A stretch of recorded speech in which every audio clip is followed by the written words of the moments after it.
Episode 3, The Virgin Queen's Dilemma. The year was 1563, and the corridors of Whitehall Palace echoed with a single question that seemed to haunt every conversation. When will the Queen marry? The foreign ambassadors speculated endlessly. The nobles whispered. The people waited.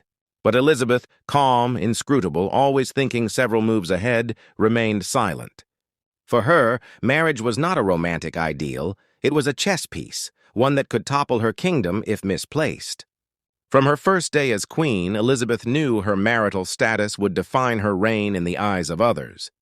Kings across Europe saw her as a valuable prize, a union with England's throne. But Elizabeth saw through the glittering offers. She understood what few of her contemporaries did. Marriage, in her position, was a trap.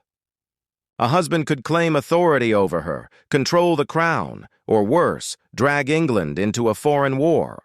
By staying unmarried, she remained in full command of her nation, her court, and her destiny. Yet the choice was not without cost. Elizabeth was human, and her heart was not immune to affection. Among the courtiers who circled her, one name burned brighter than the rest: Robert Dudley, Earl of Leicester. They had known each other since childhood, and his easy confidence, sharp wit, and undeniable charm created a bond that transcended politics. Rumors of their closeness spread like wildfire. Some believed she would marry him, others claimed she already had in secret.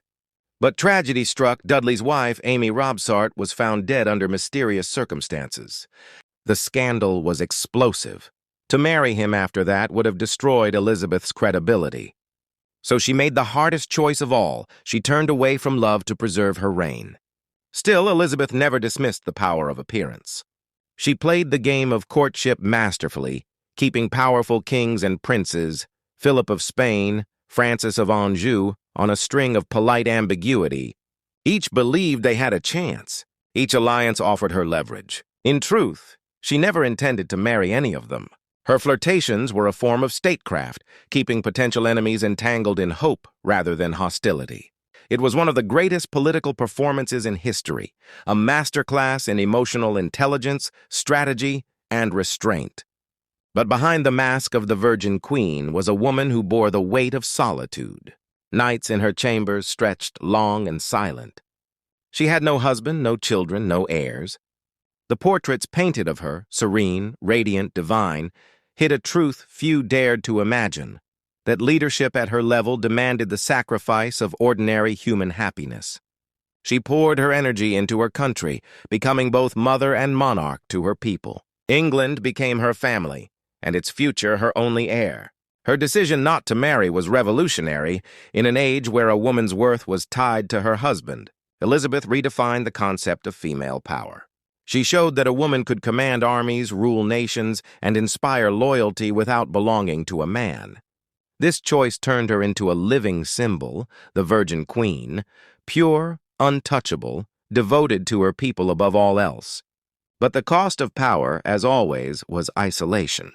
Her courtiers grew old and died around her. She watched generations come and go, her heart guarded behind layers of duty. Those close to her said that in private moments she sometimes spoke of what could have been, but even in those quiet reflections, she never expressed regret. Elizabeth knew she had chosen the path that ensured England's stability. Her sacrifices were the foundation on which her people built prosperity. The lesson here is timeless. Sometimes, leadership demands giving up personal desires for a greater purpose.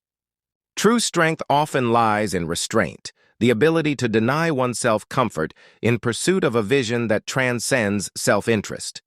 Elizabeth's life teaches us that independence, though lonely, can become the most powerful statement of all. For over 4 decades, she stood alone at the top of her empire, unmatched, unclaimed, and unbroken. Her singlehood became her crown, her solitude her sovereignty. If you thought that was powerful, wait until you hear about the storms she faced next. The betrayals, plots, and shadows within her own court that would test the very limits of her endurance.